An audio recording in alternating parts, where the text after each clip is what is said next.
अब इसके साथ ही नाज़रीन आपको बताएं कि मंशराबाद में प्लास्टिक के ड्रमों की कश्ती बना डाली। दरिया सतलज में सैलाब में फंसे लोगों की मदद को इंतज़ामिया ना पहुँच सकी।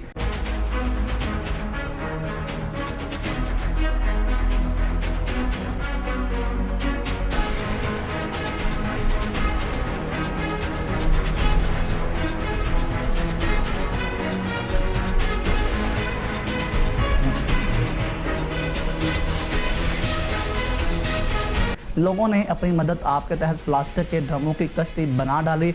मुतासरा इलाकों में डोना कुतब, लाला अमर सिंह बस्ती, हाजी मोहम्मद इकबाल साड़ू बस्ती, मियाँ फ़खर हयात और दीगर कई देहात मुतासर हो चुके हैं। अपनी बीवी बच्चों को रेस्क्यू करने लगे।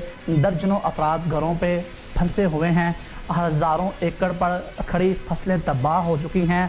धान, तीली, मक्की और मवेशियों के चारे की फसलें तबाह हो चुकी हैं। मुतअद्दिद मकान की छतें गिर चुकी हैं। जानवरों का चारा ख़त्म हो चुका है और ग़िज़ाई किल्लत पैदा हो चुकी है।